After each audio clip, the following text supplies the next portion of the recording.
Kitchen queen. இன்னைக்கு நம்ம பார்க்க போற ரெசிபி ப்ரோக்கோலி குருமா. ப்ரோக்கோலியோடைய பயன்கள் என்னன்றதை பார்க்கலாம். இப்போ ப்ரோக்கோலி வந்து பிளட் ப்ரெஷரை கண்ட்ரோல் பண்ணும். அதில் வந்து பொட்டாசியம் இருக்கிறதுனால நம்மளுக்கு பிளட் ப்ரெஷர் வந்து ரொம்ப கம்மியாகும். அதே மாதிரி இதில் வந்து ஆன்டி ஆக்சைடு இருக்கிறதுனால ஸ்டார்டிங் ஸ்டேஜ் கேன்சரை கூட இது கட்டுப்படுத்தும்னு சொல்கிறாங்க. இதில் வந்து கால்சியம் இருக்கிறதுனால எலும்பு சம்மந்தப்பட்ட நோய்களும் இதை சாப்பிட்றதுனால நமக்கு குறையும். அதே மாதிரி இதில் வந்து நிறைய அயர்ன் இருக்கிறதுனால ப்ரெக்னென்ட் லேடிஸ்லாம் இது எடுத்துக்கிட்டாங்கன்னா உடம்புக்கு ரொம்பவே நல்லது. இப்போ ப்ரோக்கோலி 1/2 kg வாங்கி நான் இந்த மாதிரி கட் பண்ணி வச்சுருக்கேன்.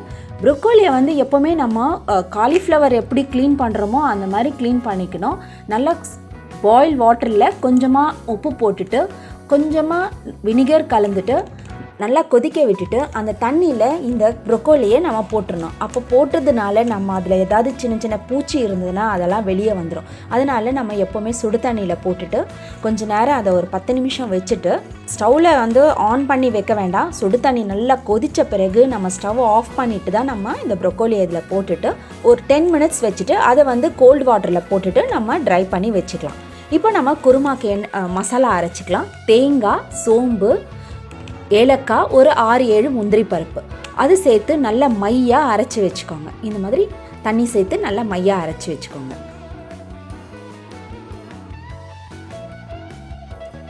இப்போ நம்ம ஒரு பாத்திரத்தில் ஒரு 3-4 ஸ்பூன் எண்ணெய் ஊற்றிக்கலாம். எண்ணெய் ஊற்றி எண்ணெய் நல்லா காஞ்சதும் கல்பாசி, அன்னாச்சிப்பூ, கிராம்பு, சோம்பு, பட்டை இப்போ நல்லா எண்ணெய் காஞ்சிருச்சு. அதோட இதை சேர்த்து நல்லா இது பொரியட்டும். இது நல்லா பொரிஞ்சதும் ஒரு 3 வெங்காயம் கட் பண்ணி வச்சுருக்கேன். அதை இதில் சேர்த்துக்கலாம். சேர்த்துட்டு நல்லா வதக்கி விட்டுருங்க. வெங்காயம் வந்து நல்லா கண்ணாடி மாதிரி வதங்கட்டும். வெங்காயம் நல்லா வதங்கினதும் வெங்காயம் நல்லா வதங்கிருச்சு. இப்போ 2 ஸ்பூன் இஞ்சி பூண்டு பேஸ்ட்டு நம்ம இதோட சேர்த்துக்கலாம். சேர்த்துட்டு நல்லா இஞ்சி பூண்டோட பச்சை வாசனை போகிறது வரைக்கும் நல்லா வதக்கி விட்டுருங்க. அடி பிடிக்காமல் கிளறி விட்டுருங்க. இஞ்சி பூண்டு பேஸ்ட் போட்டோம்னா நம்ம பாத்திரத்தில் கொஞ்சம் பிடிக்கும், அதனால் பார்த்துக்கோங்க.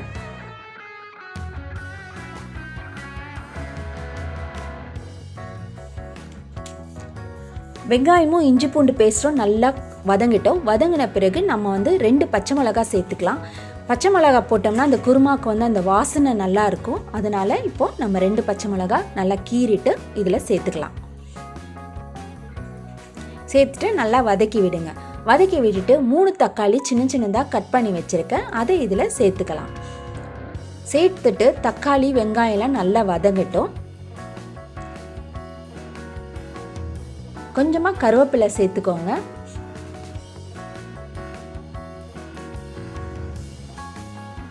கருவேப்பிலை சேர்த்துட்டு இப்போது 1/2 ஸ்பூன் மஞ்சத்தூள்,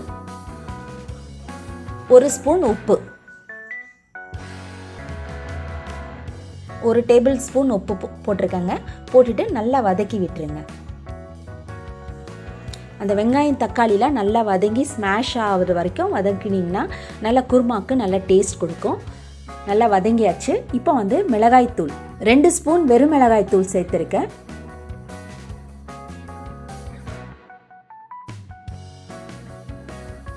தனியாத்தூள் 2 ஸ்பூன் போட்டுட்டு நல்லா வதக்கி விட்டுருங்க.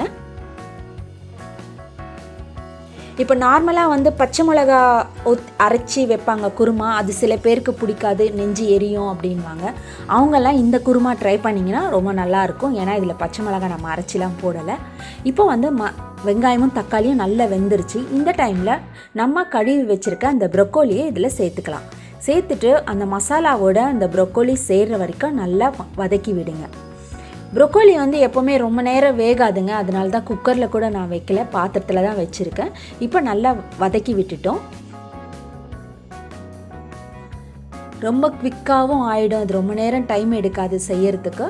இப்போ நம்ம தண்ணி சேர்த்துக்கலாம். குழம்புக்கு தேவையான தண்ணி ஒரு 2 டம்ளர் தண்ணி சேர்த்தாச்சு. அந்த ப்ரோக்கோலி வந்து நல்லா ஃபுல்லாக முழுகிற வரைக்கும் நீங்கள் தண்ணி சேர்த்துக்கோங்க. தண்ணி சேர்த்துட்டு இப்போ வந்து நம்ம மூடி வச்சிடலாம்.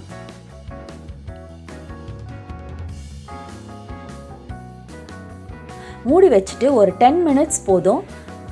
அது நல்லா சீக்கிரமாகவே நல்லா வெந்துடும். பாருங்கள் நல்லா வெந்துருச்சு. அதேமாதிரி ப்ரொக்கோலி கட் பண்ணும்போது ரொம்ப சின்ன சின்னதாக கட் பண்ணாதீங்க, அப்படியே குழஞ்சி போயிடும். அது கொஞ்சம் இந்த மாதிரி பெருசாக கட் பண்ணிங்கன்னா தான் சாப்பிட்றதுக்கு நல்லாயிருக்கும். பாருங்கள் நல்லா வெந்துருச்சு. இப்போ வந்து நம்ம அரைச்சி வச்சுருக்கோம் இல்லைங்களா, அந்த தேங்காய், முந்திரி பருப்பு, சோம்பு, ஏலக்காய்லாம் போட்டு அந்த தேங்காய் விழுதை வந்து நம்ம இதில் சேர்க்க போகிறோம். தேங்காய் விழுதை நல்லா சேர்த்துட்டு அந்த மிக்ஸி ஜாரையும் கொஞ்சம் தண்ணி ஊற்றி கழுவி அதையும் இதோட சேர்த்துக்கலாம். அந்த தண்ணியும் இதில் சேர்த்துக்கலாம்.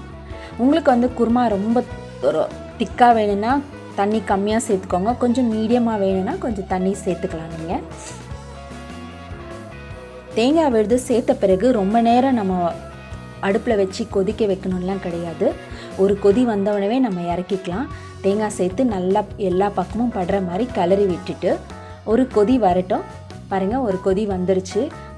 குருமா நல்லா ரெடி ஆகிடுச்சு. இப்போ நம்ம வந்து இதில் கொத்தமல்லி இலை தூவி இறக்கிட வேண்டியதாங்க.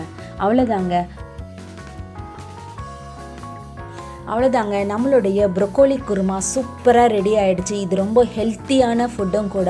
கண்டிப்பாக எல்லாருமே இதை வந்து மாதத்துக்கு ஒரு தடவை 2 தடவையாவது எடுத்துக்கிறது ரொம்பவே நல்லது.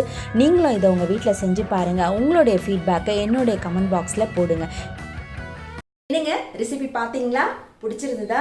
சூப்பராக இருந்துச்சா?